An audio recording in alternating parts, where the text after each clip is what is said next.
नमस्कार दोस्तों। 8 जुलाई को बीएलएफ यानी बलूचिस्तान लिबरेशन फ्रंट एक ऑपरेशन लॉन्च करती है और इस ऑपरेशन को वो नाम देते हैं ऑपरेशन बाम। इस ऑपरेशन को वो इतने कोऑर्डिनेटेड वे में अंजाम देते हैं कि विद इन 4 डेज पाकिस्तान के बलूचिस्तान प्रोविंस में 70 हमले करते हैं। अगर एरिया वाइज बात करें तो बलूचिस्तान पाकिस्तान का सबसे बड़ा प्रोविंस है, जहां लगभग 44% लैंड कवर करता है पाकिस्तान की, और सबसे बड़ा प्रोविंस होने के बावजूद इसकी पॉपुलेशन सबसे कम है। देखो, बलूचिस्तान नेचुरल रिसोर्स में एक्सट्रीमली रिच प्रोविंस है, but on the other hand सबसे पुअर भी। हाल ही में बढ़ती इंस्टेबिलिटी और अटैक्स के पीछे क्या रीजंस हैं और क्यों बलूची लोग पाकिस्तान लोगों को और वहाँ की आर्मी से इतना नफरत करते हैं, जानेंगे इस वीडियो में। मेरा नाम है कुंवर और स्वागत है आपका द बुलेटिन वर्ल्ड में। अब बात करते हैं रिसेंट अटैक की।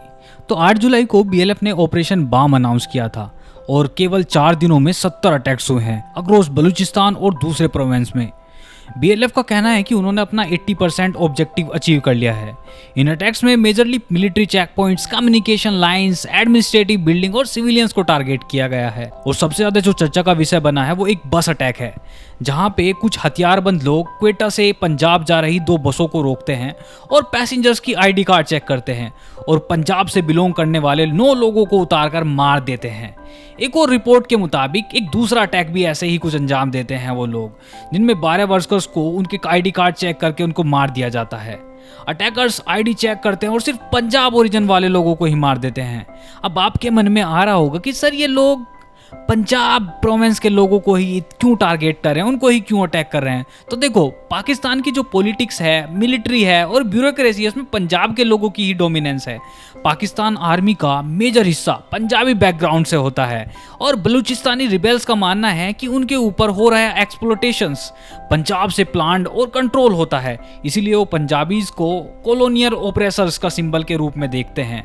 और इन बलूची ग्रुप का ये भी मानना है कि बलूचिस्तान के नेचुरल रिसोर्सेज जैसे गैस, मिनरल्स का सबसे ज़्यादा फायदा पंजाबी प्रोविंस के लोगों को ही मिलता है, जबकि बलूचिस्तान के जो लोग हैं उनको हक नहीं मिल पाता। इस वजह से उनमें पंजाब के लोगों के खिलाफ रिजेंटमेंट है, यानी नफरत है।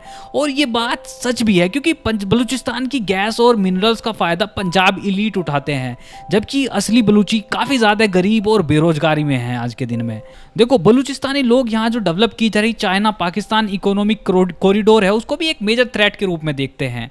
उनको लगता है कि पाकिस्तानी गवर्नमेंट एंड आर्मी के द्वारा सीपैक के नाम पर उनके जो थाउजेंड्स जो पंजाबी लोग हैं उनको वहां बसाया जा रहा है, स्पेशली ग्वादर पोर्ट के आसपास। और बलूच ग्रुप को ये डर है कि इन माइग्रेंट्स के आने से उनकी जो पॉपुलेशन है वो माइनॉरिटी में ना चली जाए और उनके लैंग्वेज और कल्चर को भी खतरा ना आ जाए।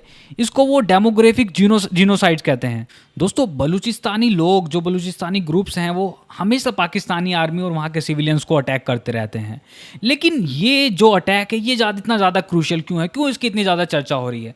देखो यार, बलूचिस्तान में कई सारे ट्राइबल एथनिक ग्रुप्स हैं जो बलूचिस्तान की फ्रीडम के लिए फाइट कर रहे हैं।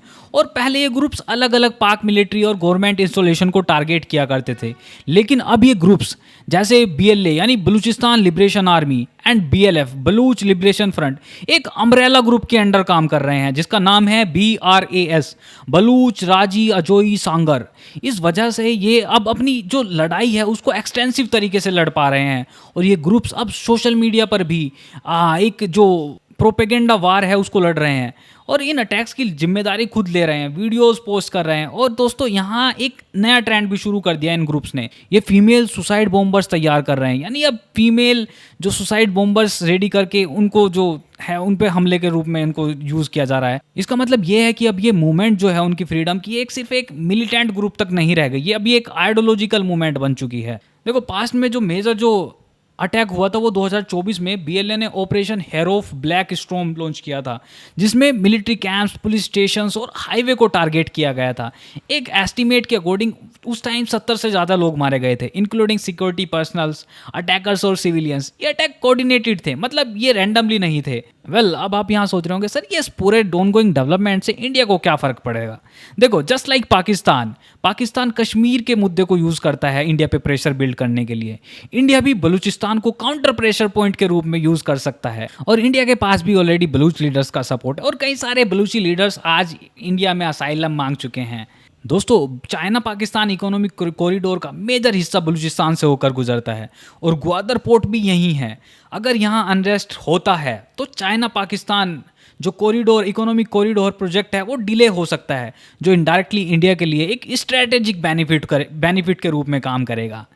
देखो, इंडिया इंटरनेशनल फोरम पर बलूचिस्तान की ह्यूमन राइट्स इश्यू को उठाकर पाकिस्तान को डिफेंसिव मोड में ला सकता है। इसी प्रकार पाकिस्तान पर इंटरनेशनल प्रेशर बढ़ सकता है, स्पेशली जब वो कश्मीर का इश्यू रेज करते हैं। तो दोस्तों, ये थी बलूचिस्तान में 70 अटैक की स्टोरी। एक साइड पे डिकेट्स और ग्रीवेंस, दूसरी साइड पे स्टेट फोर्स फुल रेस्पॉन्स। आपको क्या लगता है कि क्या पाकिस्तान बीएलएफ के ऑपरेशन बाम को रोक पाएगा?